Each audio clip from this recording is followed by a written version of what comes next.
자, 두 번째로 가겠습니다. 주제통합 11강의 나지문은요. 네, 죄형 법정주의의 세 가지 원칙을 좀 살펴볼 겁니다. 일단 첫 번째 문단에서는 죄형 법정주의에 대한 어떤 일반적인 원칙을 제시하고 두 번째, 세 번째, 네 번째 문단에서 구체적인 어떤 원칙들을 제시하고 있죠. 유추 해석을 하지 마라.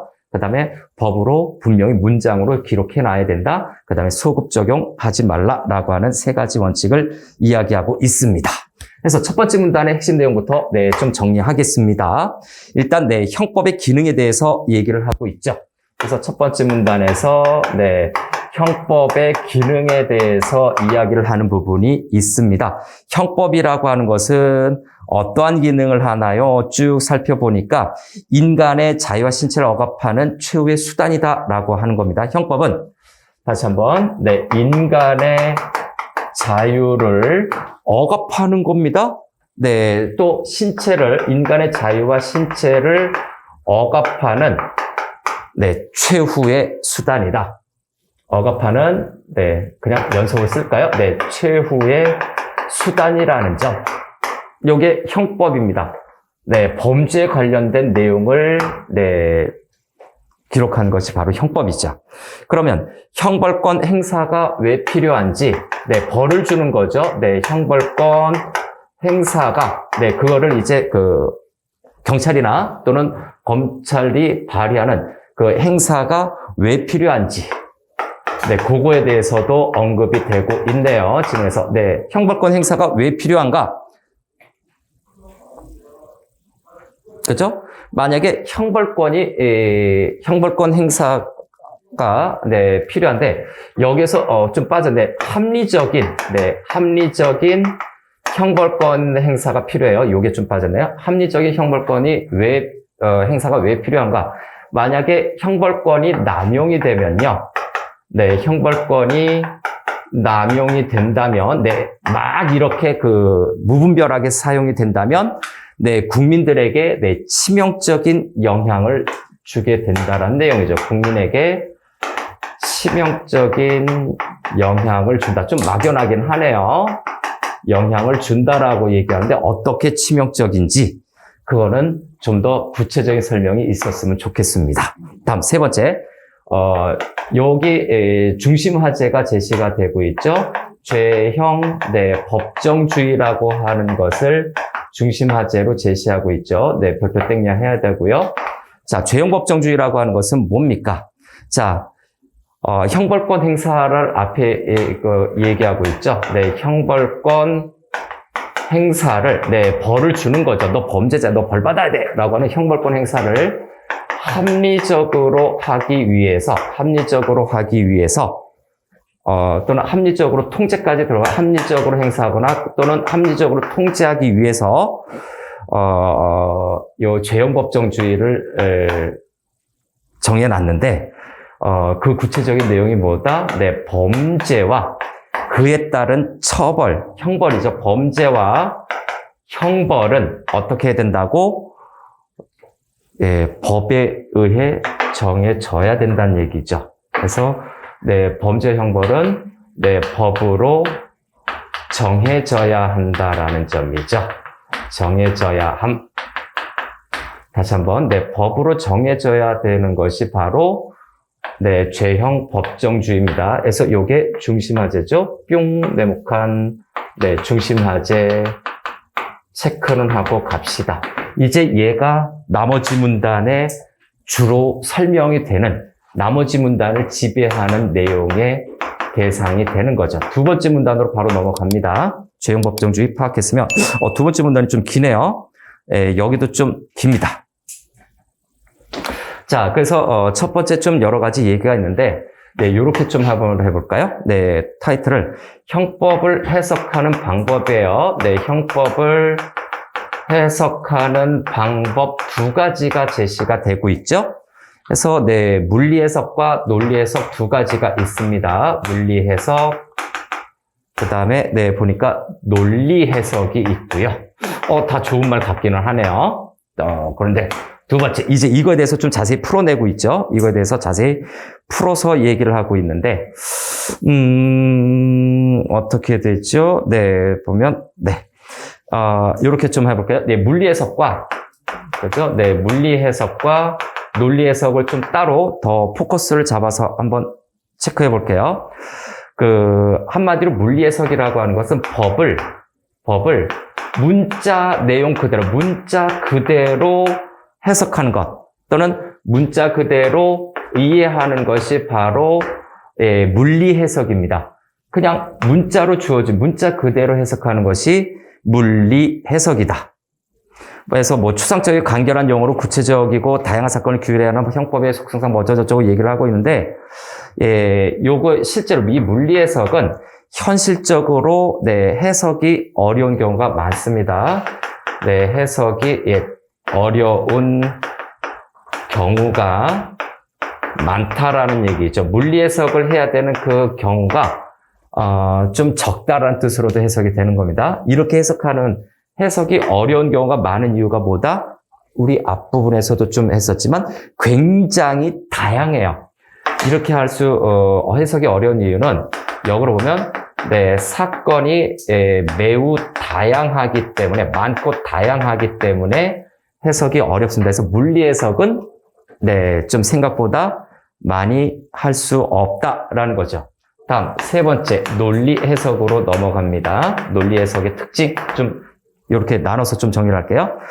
자, 해석의 결과가 법규에 제시한 문헌이라고 되어 있는 문헌의 의미보다 그 개념이 넓어지는 확장 해석에 해당이 되는 것이 바로 논리 해석입니다. 그래서 논리 해석은 키워드로만 좀 정리할게요.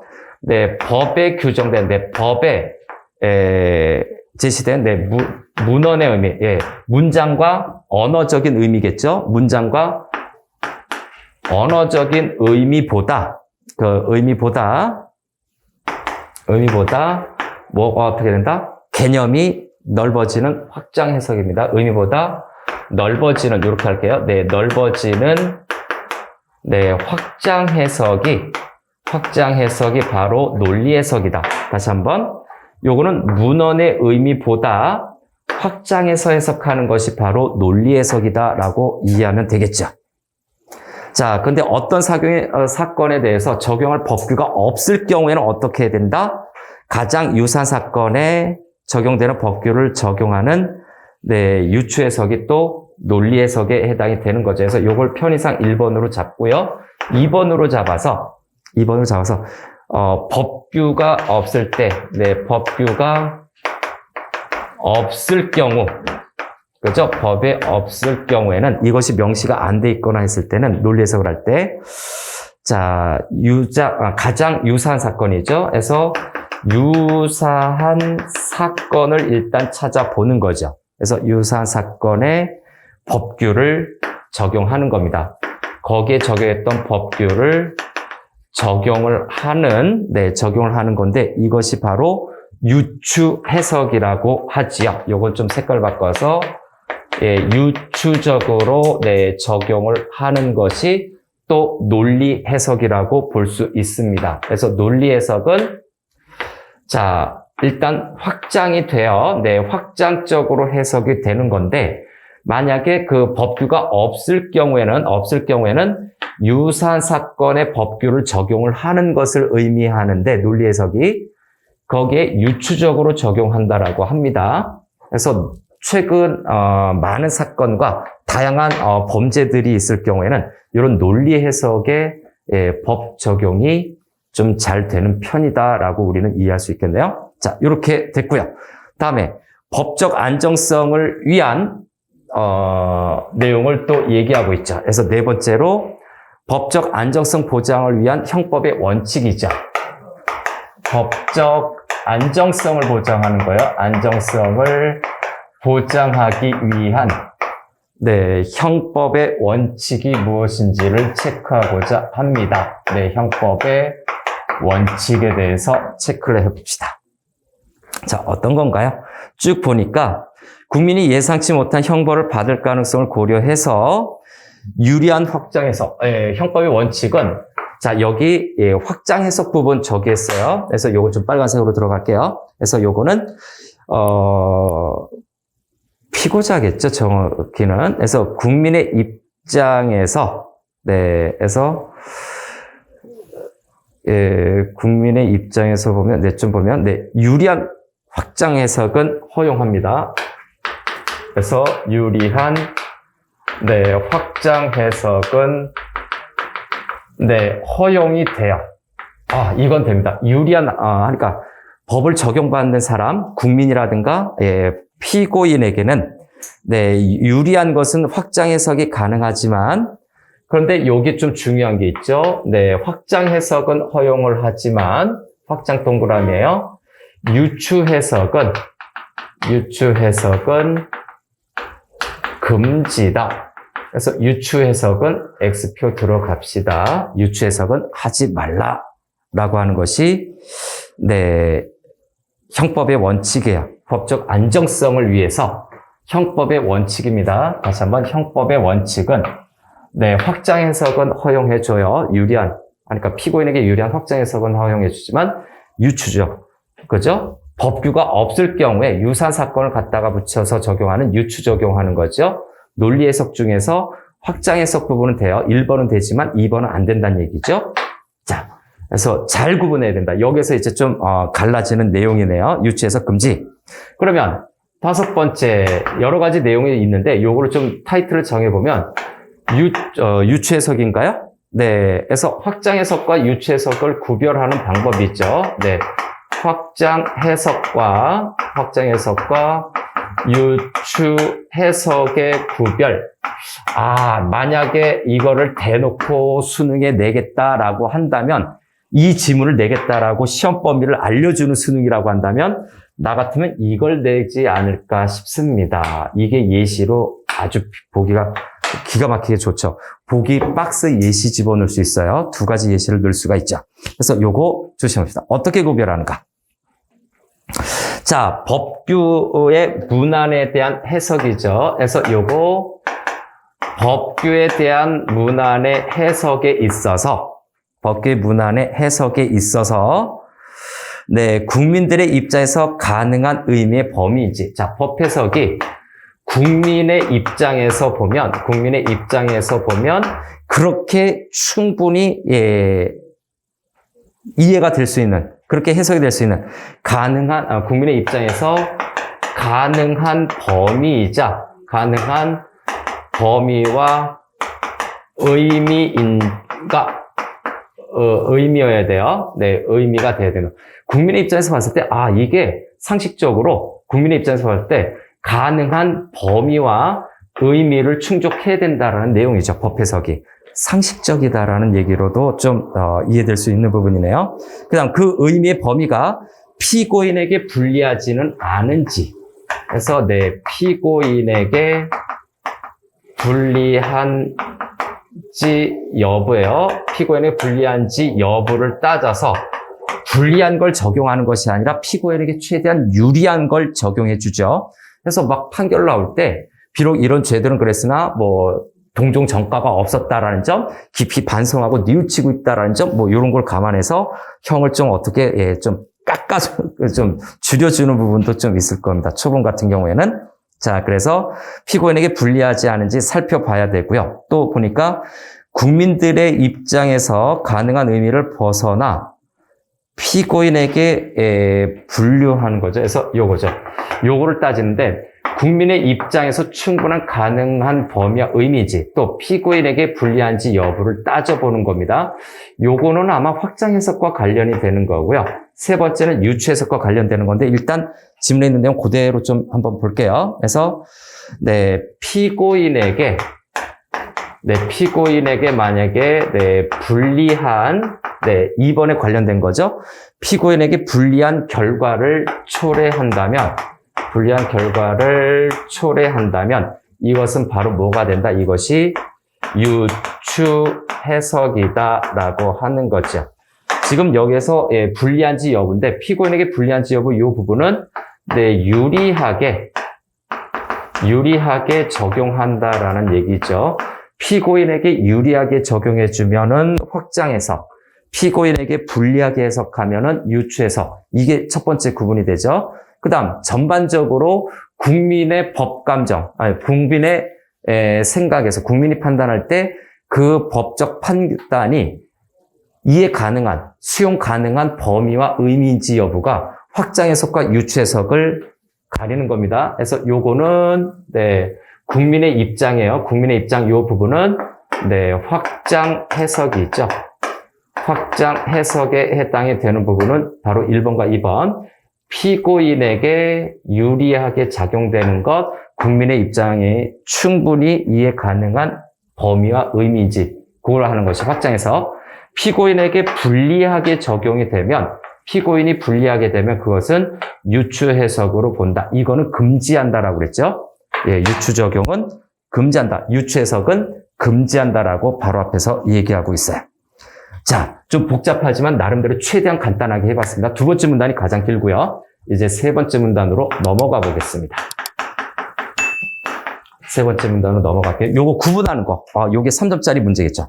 자, 죄형 법정주의에서 성문주의에 대해서 얘기를 하고 있는데, 자, 성문주의가 무엇인지 또 간단하게 정리합시다. 성문주의는 범죄와 형벌은, 그죠? 간단하게 쓸 수 있겠네요. 범죄와 형벌은, 문장으로 완성된 거, 완성된 문장으로 규정되어야 된다는 얘기예요.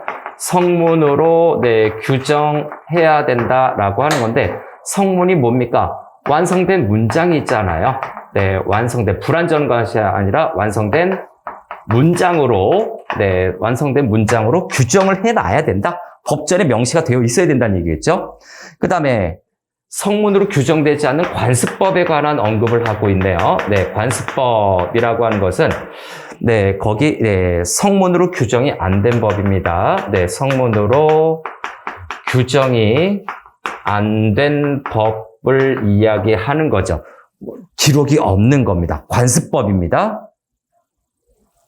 그죠? 관습법인데, 이 관습법이라고 하는 것은 최종적으로 어떤 거냐? 최종적으로 처벌할 수 있는 근거가 될 수가 없습니다. 다시 한번, 관습법은, 성문주의는 이렇게 있다 치더라도 관습법은 처벌의 근거가 안 된다라는 얘기죠. 처벌의 근거가 최종 결과는 안 돼요. 왜 안 되는지 중간 내용이 있어요. 뭐라고 되어 있나요? 내용을 알기 힘들거나, 관습법을 그 내용을 알기 힘들거나, 또는 지역마다 다르게 해석되는 거죠. 그래서, 내용을 알기 어렵거나, 이해하기 어렵거나, 또는, 다르게, 지역마다, 사람마다, 또는 집단마다, 그죠? 사람이나 지역마다, 다르게 해석이 될 수 있는 여지가 있다면, 처벌의 근거가 될 수 없는 관습법으로 본다는 얘기입니다. 세 번째 문단 끝났어요. 가장 긴 두 번째 문단을, 그죠? 그 다음에 두 번째 문단을 조심해야 됩니다. 다음, 마지막, 네 번째 문단으로 갑니다. 소급 적용에 관련 언급이 있는 소급표에 관련된 내용, 소급표를 금지해야 된다는 내용이죠. 여기를 좀 지워서. 자, 네 번째 문단으로 갑시다. 4문단.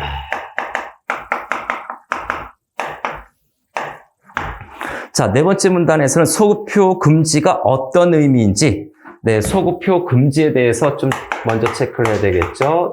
소급표 금지가 어떤 의미일까요? 요걸 한번 정리해 보겠습니다. 소급표 금지라고 하는 것은 범죄와 처벌은 행위 당시의 법률에 의해야 하고 행위 후 제정된 사후 법률에 의해 이전 행위를 처벌해서는 안 된다.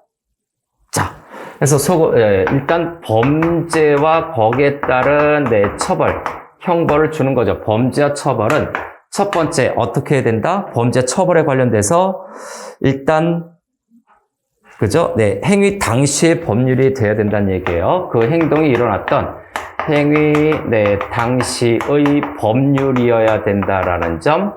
다음 두 번째는 지나간 거, 과거이죠. 이전 행위는 처벌을 하면 안 된다는 얘기죠. 이전 행위 처벌은 절대 하면 안 된다라고 하는 이전 행위 처벌 안 됨, 이렇게 할까요?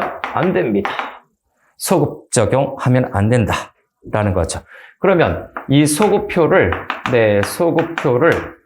금지하는 이유가 있을 거예요. 소급표를 왜 금지할까라고 할 때 여러 가지 있겠지만 표면적인 것은 법적 안정성을 보장하기 위한 겁니다.